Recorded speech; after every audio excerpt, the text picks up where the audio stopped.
안녕하십니까. 반갑습니다. 오늘은 또 요한계시록 13번째 시간으로 여러분들과 만났습니다. 날씨가 추운데 건강하시죠? 자, 오늘은 지난번 이어서 예수님에 관련된 또 메시지를 공부하겠습니다. 오늘은 이제 주제가 일곱 별, 일곱 금초대라고 하는 주제를 가지고 여러분과 은혜의 말씀을 나누도록 하겠는데요. 자, 먼저 여러분들 계시록 1장을 한번 펴주시면 좋겠어요.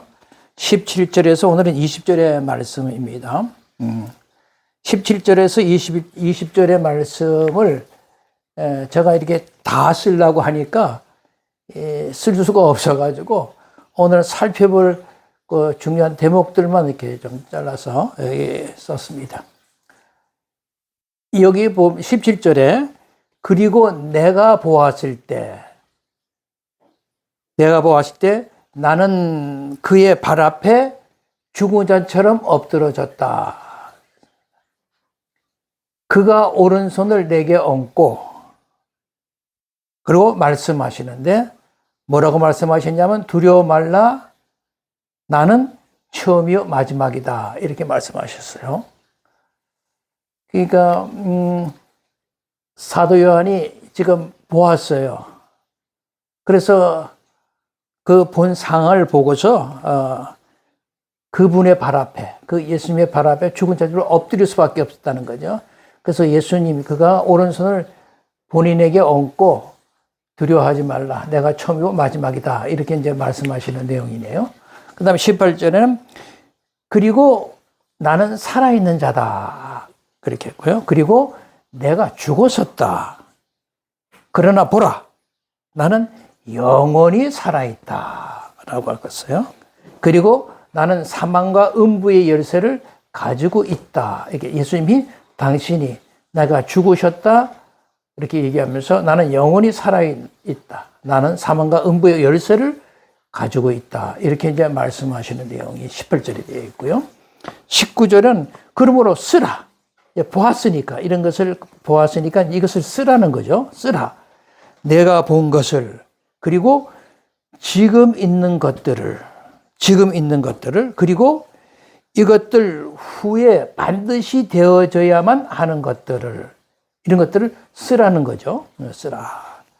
그러고서 20절에 나의 오른손에서 네가 본, 즉 사도 요한이 본 일곱 별의 비밀, 그리고 일곱 촛대, 그러니까 일곱 별의 비밀, 그리고 일곱 교회의 비밀, 이런 거죠. 비밀에 대해서. 비밀은 바로 이것인데 뭐냐. 일곱 별은 일곱 교회의 천사들이다. 그리고 일곱 촛대는 일곱 교회다. 이렇게 이제 밝히시는 내용입니다. 그러니까 지난 시간에도 우리가 예수 그리스도를 묘사하는 여러 구절들을 우리가 이렇게 살펴보면서 그 한 구절 한 구절이 모두 우리 예수 그리스도의 영광, 또 예수 그리스도의 구원이 능력, 그 언의하심에 대한 상징이었구나 하는 사실을 우리가 이제 공부를 했는데, 그분은 정말 영광과 나라와 권세 모든 것을 회복시키는 만왕의 왕이시고 또 대제사장이시고 대선자의 모습으로 우리에게 이렇게 다가오시죠. 그리고 우리 공동체를 이렇게 늘 그러한 권위를 가지고 이렇게 함께 하시는 분이라는 사실을 우리가 지난 강의를 통해서도 우리가 이제 확인을 했습니다. 오늘도 마찬가지 예수 그리스도와 관련된 본문이니까요. 한 구절 한 구절 좀 이렇게 살펴봄으로써 예수님이 어떤 분이신가를 우리가 잘 깨닫고 그냥 우리를 제사함을 통하여 우리를 구원해 주신 분이라는 정도로 아는 것이 아니라 예수님이 실제로 어떠한 권위를 가지시고 능력과 권세를 가지고 계신 분인지를 우리가 정확하게 알 때 우리가 예수님에 대한 그 믿음이 더 이렇게 커지고 확장되리라고 믿습니다. 오늘 처음 살펴볼 내용은 17절에 요한이 자기가 이제 내가 보았을 때, 즉 환상을 보았을 때 죽은 자처럼 엎드러졌다라고 하는 이제 표현부터 좀 살펴볼게요. 죽은 자처럼 자기가 엎드러졌다는 거예요. 예수님을 이렇게 환상에서 배웠을 때 이것은 보통 계시를 받는 사람들이 보통 그 계시를 주는 사람들을 향해서 딱 엎드려지는 거죠. 그것이 보통 일반적인 게 반응입니다. 사도 바울이 이제 다메섹 도상에서 그 자기는 설명할 수 없는 그런 어떤 경이로움을 그가 경험하는데 그때 그냥 그 자리에서 땅에 엎어지죠. 이렇게 딱 엎드립니다. 그런 경험하고 동일한 것을 말하는 겁니다. 그리고 이 죽은 자처럼 엎드려졌다라고 표현을 이제 사도 요한이 했는데 그것은 정말 예수 그리스도께서 정말 진정한 메시아이시고 그리고 대제사장이시고 하나님이시고 만왕의 왕이시다. 그런 그 예수 그리스도의 아주 신적인 그 권위를 이렇게 고양시키는 표현이다. 그렇게 이제 생각하면 될 것 같습니다. 그 다음으로 이어지는 이제 17절에 그가 오른손을 내게 얹었다라는 표현을 해요. 예수님이 요한에게 얹으신 오른손. 그것은 우리가 지난번에 우리가 공부할 때 16절에서 언급된 그 7뼈를 탁 이렇게 쥐고 계시는 그 권능, 그 권세의 손을 말하는 거죠. 특히 이제 그 손은 이렇게 요한에게 이렇게 탁 얹어져요. 그 손이. 그것은 아마 요한으로 하여금 힘을 주는 행위일 것이고 또 자기가 본 그 계시로 통하여 하나님 말씀을 이렇게 이제 듣게 되는데 그런 걸 보게 되는데 그런 걸 잘 듣고 보고 깨달아서 네가 앞으로 이제 고난을 각오하고 그 듣고 본 그 말씀을 반드시 네가 전해야 한다라고 하는 위임 행위를 이렇게 하고 있는 것이다라고 이제 생각할 수가 있고 그리고 이제 말씀을 선포하는 일을 항상 너와 함께 해야겠다. 말씀을 선포하는 일에 항상 너에게 힘을 주겠다라고 하는 그런 힘을 주는 그런 이제 의미로 이런 그 표현을 쓰고 있다라고 이제 생각할 수가 있습니다. 그리고 이어지는 표현이 그러면서 두려워 말라 그렇게 했어요. 두려워 말라. 이런 보통 우리가 하나님의 현현, 하나님의 나타나심 앞에는 언제나 사람들은 두려워했지 않습니까? 하나님의 신년 앞에서 다 두려워했어요. 그냥 마태복음이나 마가복음이나 누가복음에도 그런 이제 표현들을 우리가 볼 수가 있는데, 우리가 이제 다니엘 선지자, 뭐 여러 우리 구약의 선지자들도 마찬가지고 하나님의 신년 앞에는 두려워했죠. 근데 오늘 본문을 보니까 이제 두려워하지 말라 그러십니다. 하나님의 현현 앞에서 두려워하지 말라라고 하는 거죠. 굉장히 힘이 되는 메시지가 되죠. 그러니까 여기 이제 두려워하지 말라라고 하는 말씀은 이 말씀을 할 때 이렇게 보면은 이것이 그가 그 오른손을 이렇게 요한에게 얹고 하시는 말씀이거든요. 그러니까 오른손을 얹는 그 선지적 위임 행위를 하면서 주시는 말씀이기 때문에 주님의 부르심에 이제 그 앞길을 생각할 때는 막 닥쳐올 고난이 굉장히 많을 텐데 그런 고난 속에서도 결코 너 두려워하지 말아라. 그런 그 확신을 주는 메시지이기도 하다라고 하는 거죠. 그러니까 하나님 앞에 이제 두려워하는 것이 아니라 하나님과 우리의 관계는 그렇게 몸과 머리로서의 하나 된 그런 모습이니까 두려워할 필요가 없죠. 사랑의 관계로. 그러면서도 어떤 일을 하든지 내가 너와 함께 할 것이니까 두려워하지 말라라고 하는 힘을 주는 메시지이기도 하다라고 하는 거죠. 그 다음에 이제 이어지는 말씀이 뭐냐면 나는 처음이요 마지막이다라고 하는 표현을 이제 쓰고 있습니다.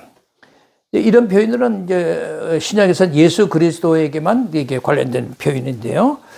우리가 계시록 이제 1장 우리가 8절을 살펴볼 때도 그때는 나는 알파요 오메가다라고 하는 말씀을 했죠. 그 의미와 이제 동일한 의미죠.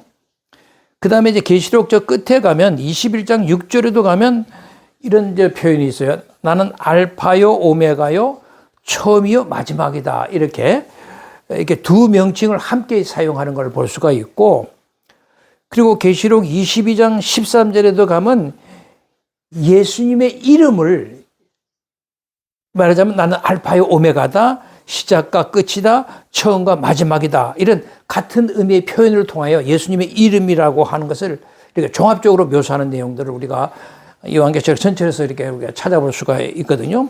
그러니까 이와 같은 이런 그 일련의 호칭들을 볼 때 이것은 사도 요한이 이제 이사야 41장의 그 4절에 나 여호와라 태초에도 나요 나중에 있을 자에게도 내가 바로 그이라 이런 말씀이 있고 또 이사야 44장 6절에 보면 만군의 여호와가 말하노니 나는 처음이요 나는 마지막이다 이런 말씀을 하세요. 그리고 또 48장 이사야 48장 12절에 보면은 이스라엘아 나를 들으라 나는 그니 나는 처음이요 또 마지막이다 이런 말씀들을 하세요. 그러니까 사도 요한이 바로 이사야 선지자가 그 예언한 그 말씀에서 이 여호와 하나님이 바로 처음이요 마지막이다 이런 그 표현들을 배경으로 그것을 근거로 해서 이걸 사용하고 있구나라고 하는 것을 우리가 알 수가 있습니다.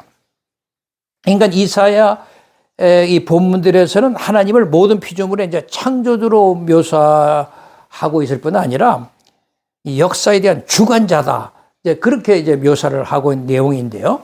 근데 요한계시록에서는 이 말씀을 근거로 배경으로 해서 이 모든 것들을 다 예수 그리스도에게 동일하게 적용하고 있더라는 것입니다. 이 놀라운 거죠.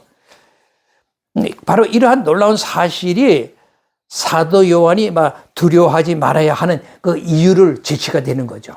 예? 예. 그 다음에 이제 18절로 넘어가면은 나는 살아있는 자다 그랬어요. 살아있는 자다. 살아있는 자다라고 하는 것은 예수님이 그 현재의 생명, 현재의 생명을 또 이렇게 강조하지만은 오는 세대의 모든 생명의 의미를 다 포함하고 있는 그런 그 의미가 있어요.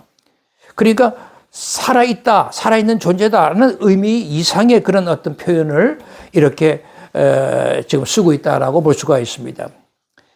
이것은 이제 처음이자 마지막이신 예수님께서 역사 속에서 새 창조를 이제 회복하심으로써 그 생명을 충만케 하시는 이 역사의 중원자이심을 이미 선언하고 있는 것이다 라고 우리가 생각할 수가 있는 거죠. 그러니까 굉장히 중요한 의미가 있는 거죠. 살아있는 자다 이렇게. 그 다음에 이어지는 본문이 뭐냐면 내가 죽었었다라는 거예요. 그리고 나는 영원히 살아있다 이렇게 표현을 하십니다.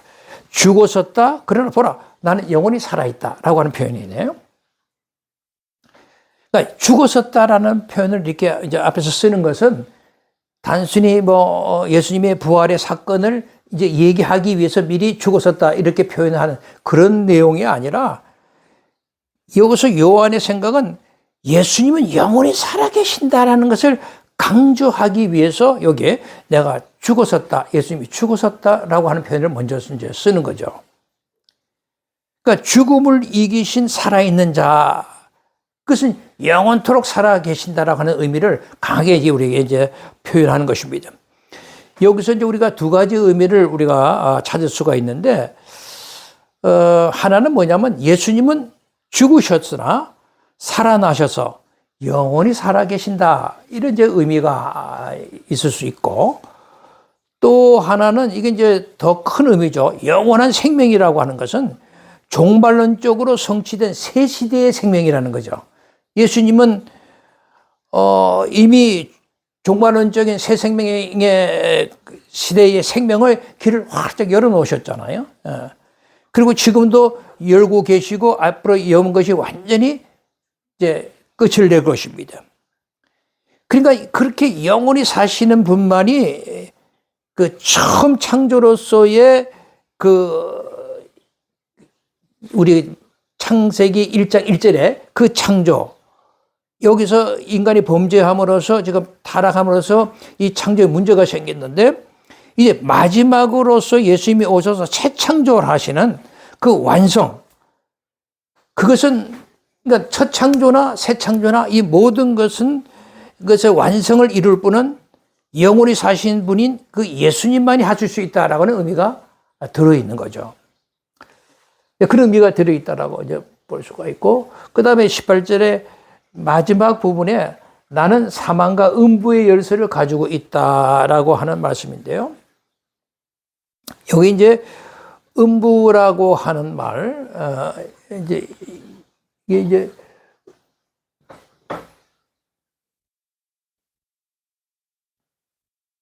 음부라고 하는 말이 좀 여러분들이 좀 어려운데요.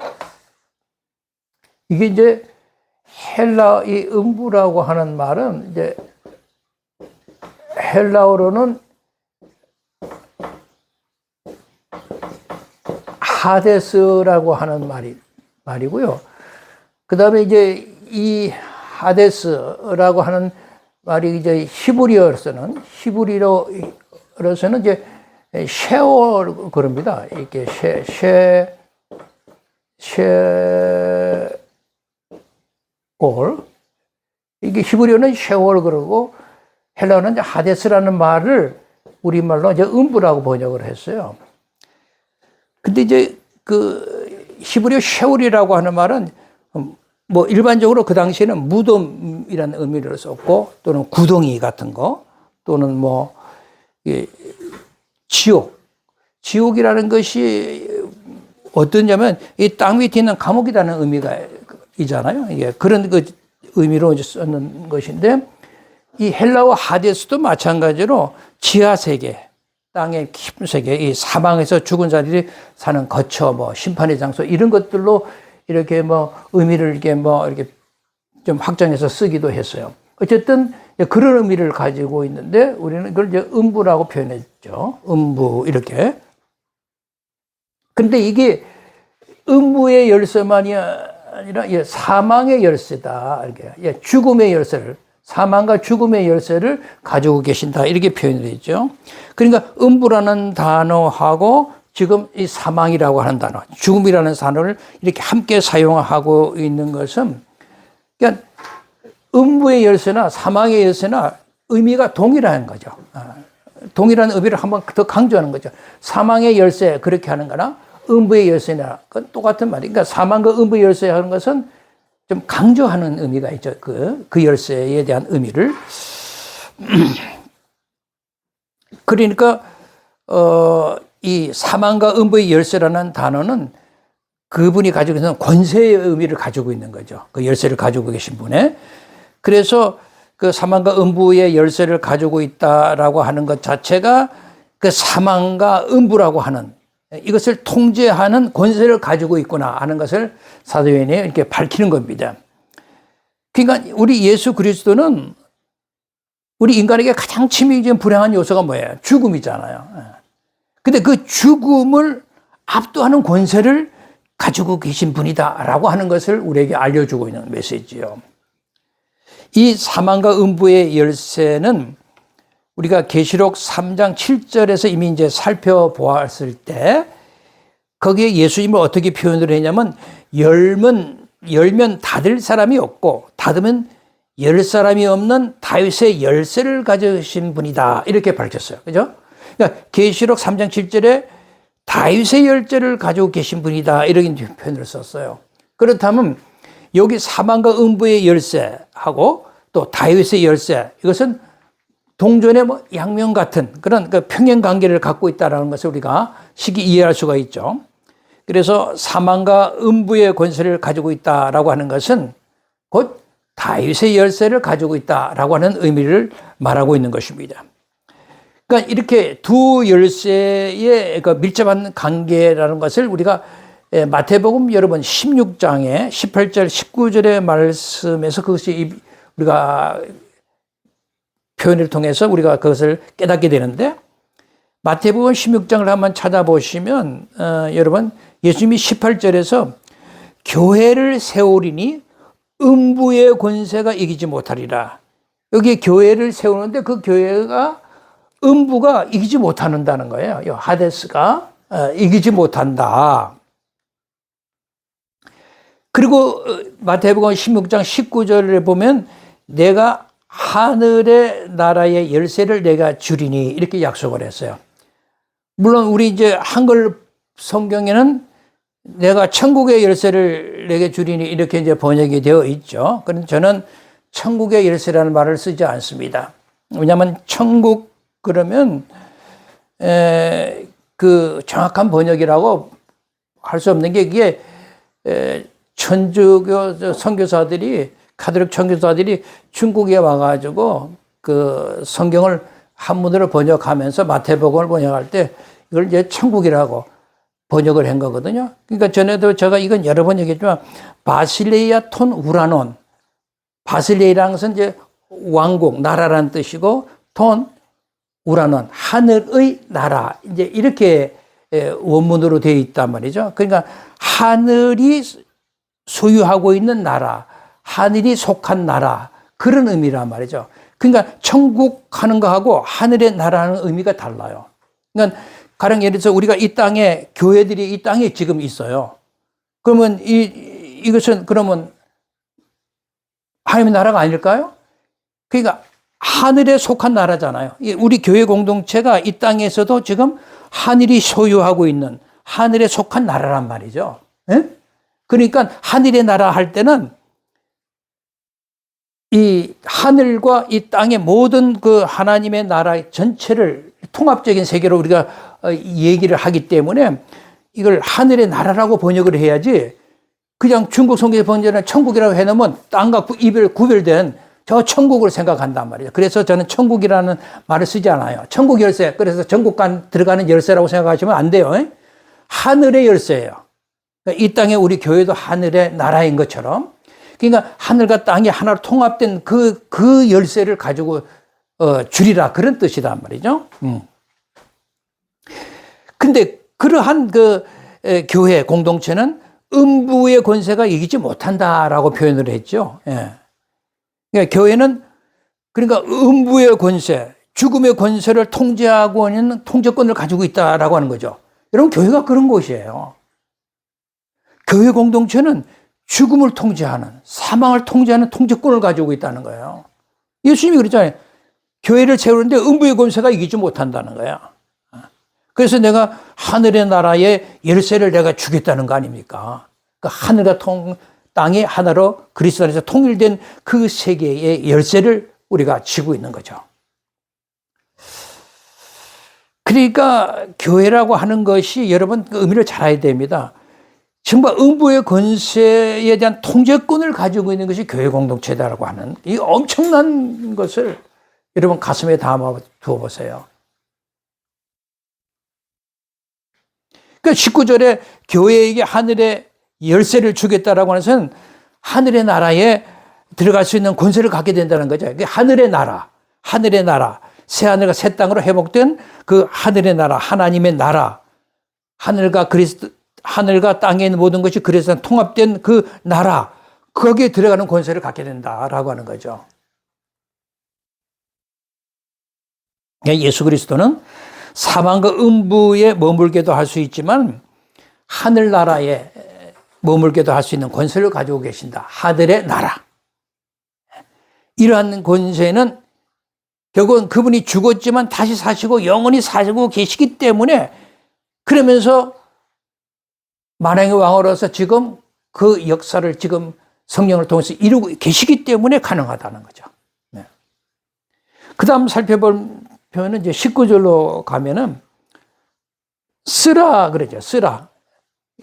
네가 보는 것을 책에 써서 일곱 교회에게 이렇게 보내라라고 하는 그 11절의 말씀과 동일한 표현인데요. 그러니까 이 쓰라라고 하는 표현, 이 표현은 보통 이제 초대교회 시대 때 그 당시 예언 사역을 하는 그 저자들은 대체적으로 이렇게 쓰라라고 하는 이런 것을 일반적으로 이렇게 일반적인 형식으로 많이들 앞에서 써요. 써라 이렇게. 그러니까 이 본문들은 요한이 하나님께서 쓰라라고 그랬으니까, 예수님이 쓰라고 명령했으니까 선지적인 그 사역으로서의 부르심을 받은 현장이라고 볼 수가 있죠. 그죠? 근데 여기 이제 쓰고 있는 내용을 보면 내가 본 것들이 하나 있고 지금 있는 것들 이렇게 표현했고 그 다음에 후에 반드시 되어져야만 하는 것들, 이렇게 세 형태로서 이렇게 표현을 했어요. 마치 내가 본 것들 하면 어떻게 과거형으로 쓴 것 같고, 또 그 다음은 지금 있는 것들 하면 현재형이잖아요. 그 다음에 또 표현이 이것들 후에 반드시 되어져야만 하는 것들, 이렇게 미래형으로 이제 쓰고 있다는 거죠. 도대체 이런 차이를 우리가 어떻게 이제 설명하면 좋을까? 먼저 이걸 꼭 알아야 할 것은 뭐냐면, 이것은 사도 요한이 자기가 이렇게 본 것을 어떤 자기가 그런 걸 보면서 체험하는 어떤 시점, 시간의 차이에 따라 나타내려고 하는 게 아니에요. 이 내용이. 근데 많은 사람들이 마치 그 시점의 차이를 두고서 이렇게 나타내려고 그렇게 생각하는 그런 말하자면 해석하는 사람들이 많은데, 보통 이제 미래주의적이며 세대주의 학자들이 그런 식으로 보죠. 그 오늘날 유튜브에 떠돌아다니는 그 요한계시록의 해석들을 보면은 되게 다 그렇게들 이렇게 해석을 했어요.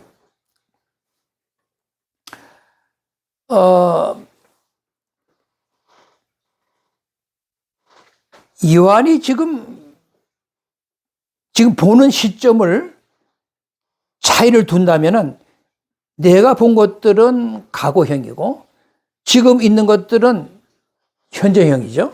그러니까 내가 본 것들은 어떻게 갈라냐면 계시록 1장 12절에서 20절의 말씀은 네가 본 것들, 이미 과거형으로 얘기를 하고, 계시록 이제 2장 3장은 7교회에 보내는 편지의 내용들인데, 그것을 지금 있는 것들이라고 이제 현재형이다.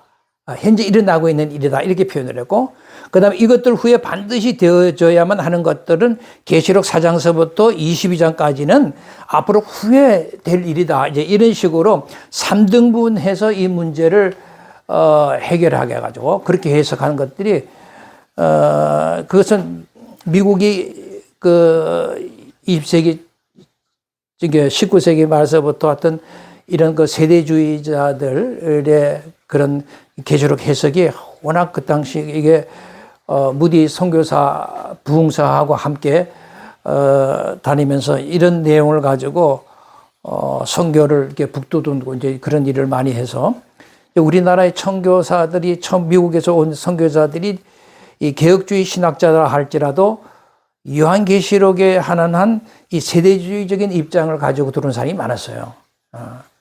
이제 그게 이제 오늘날까지 많은 영향을 이제 주고 있는 것인데, 그것은 제가 이미 이것은 계시록 이제 처음 이제 이렇게 서론적으로 얘기할 때 여러분들에게 이제 많이 얘기를 한 것이기 때문에 계시록 서론 1의 이해 같은 걸 읽어보시면, 들으시면 이해를 하게 될 것 같아요. 그러니까 그들은 하여튼 이렇게 성경을 이렇게 딱딱 시점으로 이렇게 딱 이렇게 구별해가지고 넣어놔서 이렇게 이제 설명을 한 거죠. 근데 이러한 구분은 굉장히 요한계시록의 내용을 과도하게 단순화시키는 거죠. 그런 오류가 있는 것입니다. 계시록 2장이나 3장의 내용을 이렇게 보면은요, 현재 있는 것만을 얘기하는 게 아니라 미래적이고 종말적인 사건을 예시하는 내용이 많아요. 그리고 4장에서부터 22장까지 그 미래 될 일이라는 것도 미래 사건만을 얘기하는 것이 아니라 현재적인 사건도 서술하고 있는 거거든요. 그런데 앞으로 이쪽 얘기를 들으시면 이제 이해가 되실 텐데, 그렇단 말이죠.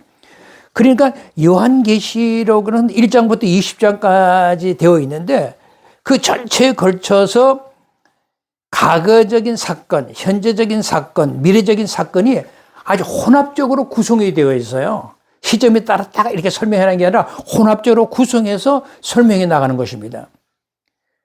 그러니까 시점, 어떤 시간을 탁탁 이렇게 구분해서 이렇게 단순화시키는 것은 요한계시록에 대한 올바른 이해를 가로막는 장애물이 돼요. 그렇게 하니까 요한계시록을 제대로 해석할 수가 없어요. 그러니까 이런 시제의 차이는 어떤 시점, 시간의 이런 딱딱 이렇게 차이에서 온 것이 아니라 관점의 차이에서 왔다라고 볼 수가 있어요. 그러니까 11절에 우리가 내가 보는 것, 이게 이제 현재형이잖아요. 이것은 요한이 환상을 이렇게 보고 있는 관점에서 기록을 했다라고 볼 수가 있고요. 그 다음에 내가 본 것들 할 때는 요게 이제 부정과거형을 쓰거든요. 부정과거형을 쓰는데 이게 헬라어 문법을 설명하려면 좀 시간이 걸리니까 하여튼 부정과거형이라는 것은 이미 완성된 상태에 있는 계시록이 이미 다 써진 거죠. 다 써가지고 그 계시록을 받아볼 일곱 교회 성도들의 입장에서 표현하는 거예요. 그러한 용법을 말하자면 서신적 부정과거라고 이렇게 이제 문법상 이렇게 얘기를 하는데, 그러니까 이런 부정과거형이라고 하는 이제 이것은 과거에 이미 있었던 일과 현재 진행되고 있는 일과 앞으로 되어질 이 모든 것 아시시 부정과거형 안에 다 이렇게 들어있는 내용들이에요. 그러니까 딱 이렇게 과거에 있는 것이다, 현재에 있는 것이다, 미래에 있는 것이다, 딱 구분되는 것이 아니라, 예. 부정과거형은 전체를 다 의미를 포함하고 있다라고 하는 것입니다. 그런 헬라적 용법도 있고, 그 외에도 19절에 내가 본 것들, 지금 있는 것들, 이후에 반드시 되어질 것, 이런 이 삼중적 표현, 이런 거는 그 당시 예전에 그 당시에는 헬레니즘의 영향을 받아서 매우 보편적으로 사용된 묵시문학적 그런 형식에서 나오는 이제 그런 표현들인데, 그러니까 그 당시 묵시문학적인 형식을 가지고 글을 쓰는 자들은 헬레니즘의 영향을 받아서 이런 삼주적인 표현을 보편적으로 사용했다라고 하는 것입니다. 그래서 그런 과거, 현재, 미래를 이렇게 삼등분하는 그런 헬라적 삼중 예언 형식을 이렇게 사도 요한이 끌어다가 변형시켜서 이런 식으로 이제 이렇게 쓰고 있다라고 보면 돼요. 이런 것들은 그 시대의 문화 속에서 그 시대에 어떻게 그 시대는 글 쓰는 사람들이 그런 것들을 이렇게 썼는지를 연구하지 않으면 알아낼 수가 없는 거죠. 이제 그 시대를 우리가 들어가서 그 시대에 사는 사람이다, 내가 요한의 입장에 있다라고 하면 그 시대에 이런 삼중적인 표현, 헬라의 영향을 받은 그런 예언적 형식을, 묵시문학적 형식을 가지고 자기도 과거, 현재, 미래 이것을 예수 그리스도에게 적용하면서 이렇게 이제 설명하고 쓰는 것입니다. 근데 여기 세 표현 중에 마지막에 해당하는 이것들 후에 반드시 되어져야만 하는 것들, 이런 이제 표현이 있죠. 이런 표현은 우리가 계시록 1장 1절을 처음 읽었을 때 반드시 신속하게 되어져야만 하는 것들이라는 표현하고 동일한 내용이에요. 그러니까 계시록 1장 1절을 피자마자 반드시 이것은 속히 되어져야만 하는 것들이다라고 표현을 했는데, 이것이 지금 오늘의 본문을 통해서는 이것들 후에 반드시 되어져야만 하는 것들, 이렇게 이제 19절에 표현을 또 한 거죠. 그러니까 동일한 내용입니다. 그러니까 이 내용은 벌써 예수께서 부활하시고 승천하심으로써 그분이 만왕의 왕으로 등극을 하심으로써 이미 종말론적으로서 성취되었다. 과거, 아까 부정과거이죠. 성취되었다라고 하는 것이고, 그리고 현재형, 성취되어 가고 있다라고 하는 것이고, 그리고 미래형, 장차 언젠가는 완전히 성취될 것이다 라고 하는 과거, 현재, 미래를 다 포함하는 그런 이제 형식을 가지고 구속사적인 사건을 지금 이렇게 설명하고 있는 거죠. 여러분, 이런 것들을 잘 이해를 하셔야 돼요. 그래야 요한계시록을 정확하게 이해를 할 수가 있어요. 그냥 단순하게 읽고, 이건 과거형이네, 요거는 현재형이네, 요건 미래형이네, 시점을 차이 두고, 요거는 언제 되네, 요거는 언제 되고, 요거는 언제 되네, 이런 식으로 구별할 수 있는 게 아니에요, 요한계시록은요. 이렇게 전체적으로 이런 이미 그리스도 안에 성취된 일이지만 또 성취되어 가고 있고, 언젠가 성취 완성이 될 것이다 라고 하는 이 삼중적인 의미가 다 들어있는 거예요, 한꺼번에. 그러니까 언제나 예수 안에서는 예수 그리스도 안에서는 이미 과거에 일어난 사건들이지만 현재도 일어나고 있고 미래에 완성될 것이다 라고 하는 모든 구속사적 사건을 다 포함하고 있다는 거. 이거 굉장히 중요하거든요. 그러니까 성경을 해석하는 데서 예수님을 바라볼 때 현재, 과거, 미래를 그리스도 안에서 하나로 다 볼 수 있는 눈이 있어야 돼요. 그러니까 19절에 두 번째 있는 거 지금 있는 것들이라고 하는 것이나 또 후에 반드시 되어져야만 한 것들이다 라고 하는 것은 같은 내용을 말하는 거예요. 그러니까 예수 그리스도로 말미암아 일어났지만 지금 네가 보고 있지만 그것도 앞으로 일어날 일이다. 같은 의미를 가지고 있는 거란 말이죠.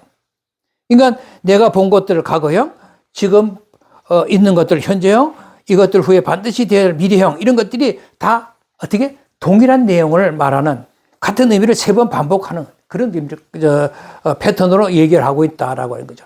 여러분, 예수님이 얘기한 일이 과거형이나 현재나 미래일이 다 동일한 내용이 아니면 어떻게 되겠어요? 말이 안 되잖아요. 과거 일이 다르고 현재 하는 일이 다르고 미래 일이 될 일이 다르다면 말이 안 되는 거죠.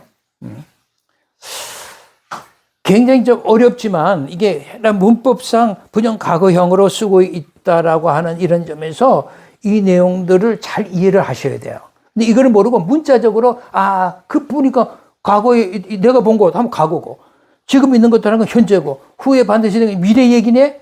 그런 식으로 그냥 이렇게 단순하게 생각하는 것 때문에 지금 그런 오류들이 나오는 거거든요. 이건 깊이 있게 그 시대의 이 상황 속에서 글 쓰는 사람들의 입장에서 그 시대에 어떠한 글 쓴다는 형식을 가지고 이걸 썼는가를 이해를 못하면 엉뚱한 해석을 지금 하고 있다라고 하는 것입니다. 자, 그럼 이제 마지막으로 20절을 살펴보죠. 여기에 보면은 내가 본 일곱 별의 비밀, 그리고 그 일곱 촛대. 그러니까 일곱 별의 비밀, 일곱 촛대의 비밀이 뭐냐?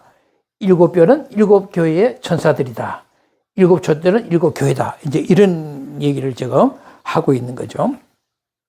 예수님께서 오른손에 지금 일곱 별을 이렇게 딱 들고 계시는데 그 일곱 그 별을 어떻게 얘기하냐면 일곱 교회의 천사들이다. 이렇게 표현을 하고 있어요. 그러니까, 우리 성경에도 보면요, 안겔로이라고 해서 천사들이라고 이렇게 쓰고 있어요. 이게 헬라어도 안겔로이라고 쓰고 있는데, 우리 한글 번역에 보면 사자라고 이렇게 썼어요. 이게 사자, 신분화하는 사람, 이렇게 메신저, 그런 식으로 한글 번역에는 되어 있는데, 영어 성경을 여러분들 보시면 대부분 영어 번역된 성경들은 전부 다 엔젤스라고 되어 있어요. 그러니까 엔젤이죠. 그러니까 일곱 별은 일곱 교회의 천사들이다라고 하는 의미입니다. 이 문제에 대해서 학자들이 여러 주장들을 이렇게 하는 것을 보았는데 그 주장들을 이제 전체를 모아서 간단하게 한 세 가지로 정리할 수가 있어요. 정리할 수가 있는데, 이 천사들이 뭐냐라고 할 때, 첫째, 지상적 교회 공동체에 대한 정상적 대응체다. 이런 이제 해석을 해요. 다시 한번 말씀을 드릴게요. 지상적 교회 공동체, 이 땅에 있는 교회 공동체에 대한 정상적 대응체다. 라는 해석이 첫 번째고, 두 번째는 어떤 거냐면 천사를 숭배하는 이제 유대 전통이나 우리 기독교의 어떤 한 부류의 경향을 이제 반영을 해서, 그러니까 유대 전통에도 천사를 숭배하고 또 우리 기독교 부류에서도 천사를 숭배하는 그런 경향을 가지고 있는 부류가 있었다는 거죠. 그런 경향을 반영해서 나온 표현으로서 이 천사를 어떻게 하냐면 세상을 지배하는 세력이라고 이제 해석을 한다든가, 이 천사를 능력의 화신이다, 이런 식으로 이제 표현하는 그런 이제 해석이 두 번째가 있어요. 그 다음에 이제 세 번째는 이 오늘날 이렇게 감독들, 목사들 같은 교회 공동체 안에 지도자들이다라는 해석이 이렇게 보통 요 세 가지 해석이 주로 이제 주장되는 입장입니다. 물론 이 세 가지의 입장을 뭐 어떤 것이 옳으냐 뭐 그렇게 결정하는 것은 쉬운 작업은 아니지만 또 연구를 해보면 쉽게 드러나기도 해요. 분명한 것은 뭐냐면은 요한계시록에서는 천사들이라고 하는 단어를 절대 사람에게 적용하지 않고 있어요. 예. 그러면 감독이나 목사 같은 교회 공동체의 지도자들이 천사들을 감독이나 교회 목사 같은 지도자들이다라고 이렇게 해석하는 것은 있을 수 없는 일이죠. 그러니까 이 세 번째 경우에 그 목사나 같은 이런 지도자다라고 하는 해석은 이것은 우리가 연구 대상에서 배제가 될 수밖에 없는 겁니다. 그럼에도 불구하고 오늘 많은 우리가 추석에서도 그렇고 일본 많은 우리 목회자들이 설교하는 들어보면 이 7뼈를 이 땅의 교회 지도자들, 즉 감독들이나 목사들이다 이런 식으로 이제 해석해 놓은 거죠. 그리고 그러한 목사들을 예수님이 어떻게 되세요? 오른손으로 여기 표현이 있네. 위에 있는 표현 지워버렸는데 오른손으로 그걸 꽉 그들을 이렇게 쥐고 있으니까 그들에게 아주 엄청난 권위가 있다라고 그렇게 해석을 해버린 거죠. 그 목사인 저 입장에서도 듣기 좋은 말이죠. 목사에게는 하나님께서 탁 오른손을 쥐고 있으니까 그 권위가 세다. 깜짝 말아. 그 교회를 옛날에는 그런 식으로 이렇게 목회자들이 잘못을 저지른 게 많아요. 무슨 성도들하고 구별되는 마치 특별한 존재인 것처럼. 저도 듣긴 좋잖아요. 목사에게 이렇게 권위가 있다고 하면은. 그래, 듣기 좋으니까 저도 동의하고 싶지만 그건 아니라는 거죠. 그런 알레고리카라는 우화적 해석을 하면 안 됩니다. 이것은 있을 수가 없는 거예요. 옛날에는 그래서 목사들이 뭐 무슨 큰 위세를 떨고 이제 그랬잖아요. 이런 것들 듣고 잘못된 해석을 가지고. 그러니까 우리가 이 교회 목사나 이렇게 감독 같은 지도자다라고 하는 해석은 절대로 잘못됐다라고 하는 것을 말씀드리고, 두 번째 경우는 생각할 때 이제 천사들은 말하자면 이 세상을 지배하는 세력한 능력의 하신으로 천사를 숭배하는 그런 부류에서 그렇게 이제 보는 해석들인데, 우리가 요한의 편지를 이렇게 받아본 7교회를 이렇게 볼 때 그 어떤 교회도 천사를 숭배하는 천사 숭배와 관련된 그런 교회가 있었다라고 하는 증명을 찾을 수가 없어요. 그런 언급 자체가 없죠. 그러니까 두 번째의 이런 그 해석도 이것은 도저히 우리가 인정할 수가 없는 거고 받아들일 수 없는 그런 해석이다라고 하는 것이죠. 그렇다면 결국은 이제 첫째만 남네요. 그죠? 첫째 경우가 뭐였어요? 7별이 7개의 천사들이다라고 하는 것은 어떻게 해석했냐면 이 땅의 교회 공동체에 대한 천상적 대응체다라고 하는 해석이잖아요. 이것은 상당히 근거가 많습니다. 고대 사회를 이렇게 그 당시 교회 사회를 보면은 별들을 그릴 때는 항상 헬라인들의 입장에서는 항상 신들을 나타냈어요. 별들을. 그 다음에 유대인들에게서는 천사를 의미했죠. 그 시대에. 그러니까 두 경우에 뭐 별들이나 뭐 천사나 이런 표현, 다 표현 자체는 뭐 다를지 모르지만 하나는 별이다, 뭐는 천사다. 표현은 다르지만 이 둘이 별들이라고 하는 이 단어를 통해서 이 천상적 존재를 나타내기 위해서 항상 이 별들이라는 의미를 가지고 사용을 했다라고 하는 공통점을 가지고 있단 말이죠. 그러니까 고대 사회에서는 항상 그래서 이 천상적인 존재와 이 지상적인 존재를 한번 연결시키려고 하는 흔적들이 얼마나 많은지 모릅니다. 그런 흔적들이 수없이 존재를 해요. 그러니까 구약 성경도 그렇고 우리 신약 성경도 그렇고 유대 많은 여러 문헌들에서 보면 다 천사들은 성도들을 대표하는 기능을 가지고 있는 것을 설명을 하고 있거든요. 우리가 다니엘서 10장에서나 뭐 20장이나 12장에서 보면 이스라엘이 이제 뭐 이렇게 환란을 당하고 어려울 때 이스라엘이 백성들이 그때 그 이스라엘 백성들의 대표로서 천사인 미가엘이 탁 등장해서 헬라의 수 천사를 막 쓰러뜨리는 이런 내용이 나오잖아요. 항상 천사가 대표로 이렇게 등장한단 말이죠. 그 다니엘서 이제 8장 10절에서도 보면 천사를 별들의 비유를 하고 있어요. 그리고 또 다니엘 12장 3절에도 보면 이런 말씀이 있죠. 믿음을 증언하다 목숨을 내놓기까지 신실하게 남은 자, 그 지혜로운 자들, 옳게 옳은 곳으로 인도하는 자들, 이렇게 표현을 하면서 그러한 이스라엘을 별들에게 이렇게 비유를 하고 있거든요. 그러니까 이 별들이라고 하는 것은 천사와 이스라엘을 이어주는 징검다리 역할을 하고 있다는 것을 우리가 알 수가 있어요. 그러니까 별을 매개로 해가지고 천사와 이스라엘이 저우한다. 그렇게 글을 쓰는 거죠. 제가 다니엘이라도, 제가 사도여라도 그렇게 그 시대에 별들을 가지고 그 천상적인 대언체로 저도 그렇게 썼을 거라고요. 그러니까 별들과 천사의 관계가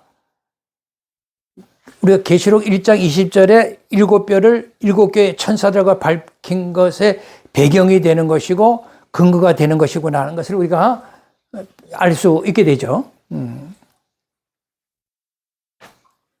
그리고 또 요한계시록에서 보면 천사들은 항상 교회를 대표하는 존재로 이렇게 등장을 하거든요. 그리고 때로는 교회들과 동일시하는 존재로도 나타나요. 예를 들자면 계시록 19장 10절에 보면 천사가 요한에게 어린 양의 혼인잔치에 청함을 입은 자는 복이 있다 이렇게 이제 얘기를 하면서 이것은 하나님의 참된 말씀이다 이렇게 이제 천사가 요한에게 이렇게 말씀을 전하고 있으니까 요한이 너무 기뻐가지고 그 천사의 발 앞에 엎드려 경배하려고 하는 거예요. 그랬더니 천사가 뭐라 그래요? 나는 너와 및 예수 증거하는 내 형제들과 같이 된 종이다. 상가 그리지 말고 오직 하나님께만 경배해야 된다. 이렇게 얘기를 해요. 그러니까 지금 그 천사가 너희 형제들과 너와 함께 나도 함께 된 종 입장에 있단 말이지. 에? 그러니까 나를 경배하면 안 돼. 이렇게 얘기하고 있어요. 그리고 계시록 22장 9절에도 보면 요한이 천사 앞에 또 경배하면서 엎드려요. 그러니까 천사가 요한에게 뭐라서 나는 너와 내 형제 선지자들과 또 두루마리 말을 지키는 자들과 함께 된 종이다. 아주 그러니까 교회와 교회 공동체 성도들과 동일시하는 존재라고 표현을 하고 있잖아요. 이렇게. 그러니까 천사들이 스스로 교회의 성도들과 동일하게 이렇게 동일시하게 이렇게 표현하는 것을 이렇게 보면은 천사라는 것은 성도들을 대표하는 존재로서 이렇게 나타나는구나. 그렇게 사도 요한이 쫙 이렇게 우리에게 글을 써서 보여주고 있는 것입니다. 여러분들 뭐 계시록 8장에 보면 왜 어떤 천사가 성도들이 기도를 다 뭐 하나님께 드리는 장면을 이렇게 보잖아요. 이게 항상 천사라는 것은 우리 성도들을 대표하는 존재로 항상 이렇게 글을 쓰고 있는 것을 볼 수가 있습니다. 이처럼 구약 성경도 그렇고 유대 문헌들의 배경을 살펴봐도 그렇고 요한계시록 자체의 내용을 우리가 다 펼쳐서 종합해 보니까 이 7별이 상징하는 7별의 천사라는 것은 바로 지상적 교회를 대표하는 천상적인 대응체로구나 라고 하는 첫 번째의 경우가 분명하다는 사실을 우리가 깨닫게 됩니다. 그러니까 제가 말한 첫 번째 그 경우가 가장 적절한 경우다라고 우리가 밝힐 수가 있습니다. 그 이러한 맥락에서 예수 그리스도께서 7별을 오른손에 쥐고 계시다라고 하는 것은 우리 그리스도께서 세상에 존재하는 모든 교회 공동체의 주재권을 통치권을 가지고 계신다는 의미로 우리가 볼 수가 있는 거죠. 그렇다면 요한계시록에서 천사와 교회 공동체와의 유기적 관계를 강조하는 도대체 이유는 뭐냐라고 하는 거죠. 왜 교회 공동체 자꾸 천사와 이렇게 관련시켜서 얘기를 하냐는 거죠. 천사와 교회 공동체를 이렇게 자꾸 관련시켜서 시킴으로 통해서 예수께서 부활하시고 승천한 사건을 통해서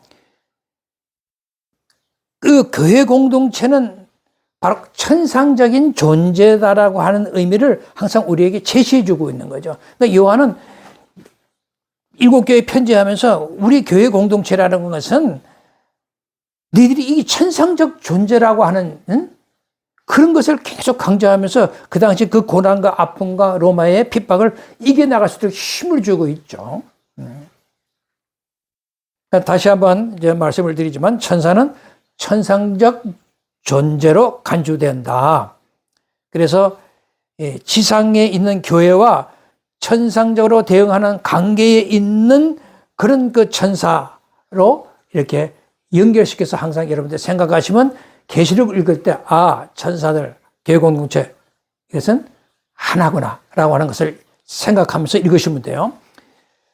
그러니까 이러한 결론은 뭐냐면 교회 공동체라는 것은 지상에 분명히 존재하지만은 동시에 하늘에서도 존재한다. 그러니까 천상, 교회 공동체와 천사와 이렇게 하나로 연결을 시킴으로써 그렇게 이해하도록 우리에게 도움을 주고 있죠. 그렇게 머릿속에 계시록을 딱 이렇게 그려놔야 앞으로 읽을 내용들이 쫙 이렇게 열리게 돼요. 그러니까 7별이 상징하는 7천사의 존재는 교회 공동체가 하늘에 존재한다는 것을 뜻하는 것이죠.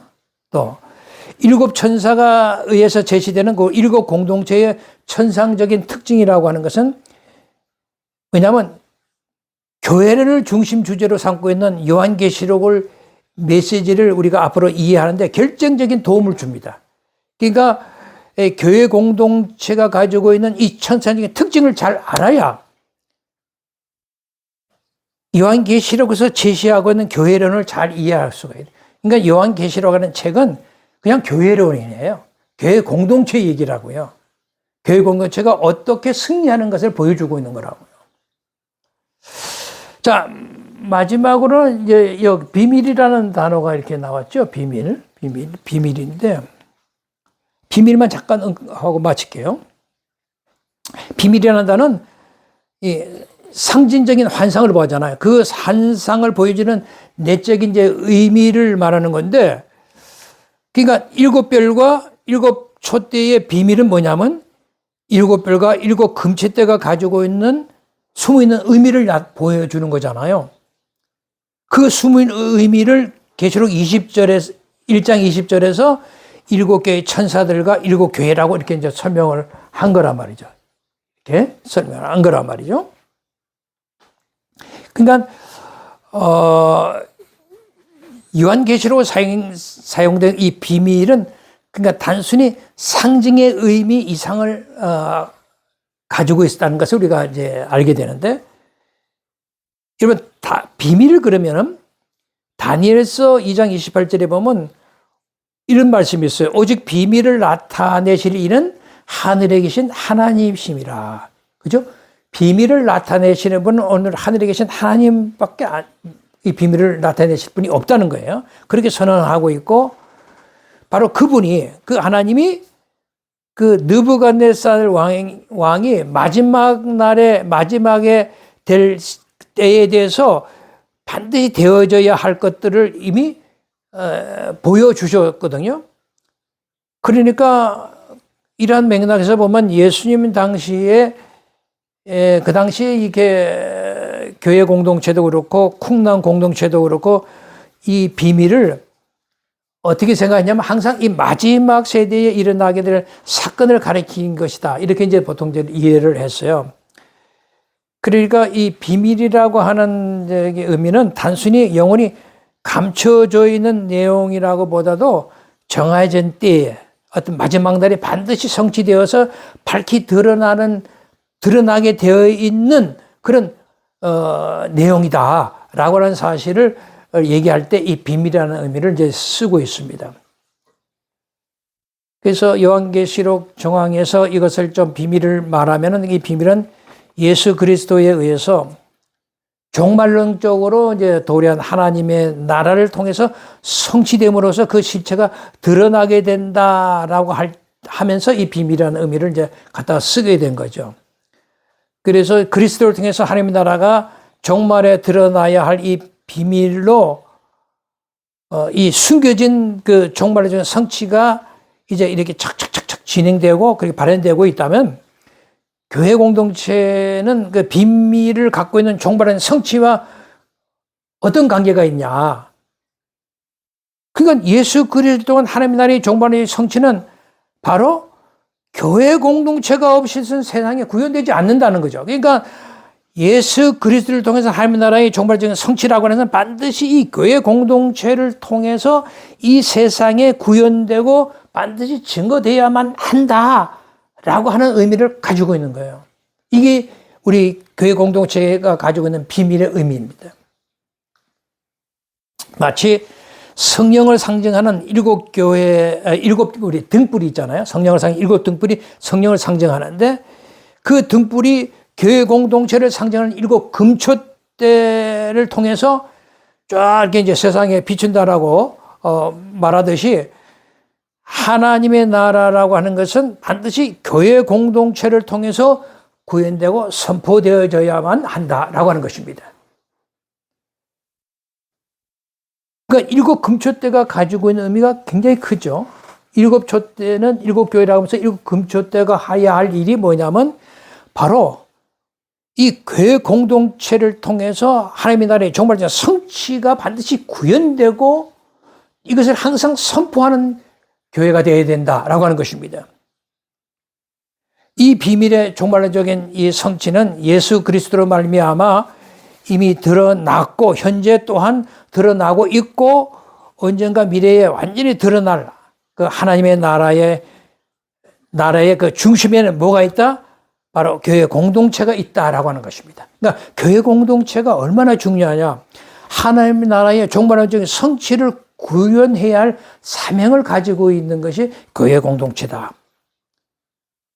그러니까 교회 공동체가 가지고 해야 할 이 깊은 의미를 깨닫고 우리 교회 공동체가 다시 한번 일어났으면 좋겠다는 생각을 갖습니다.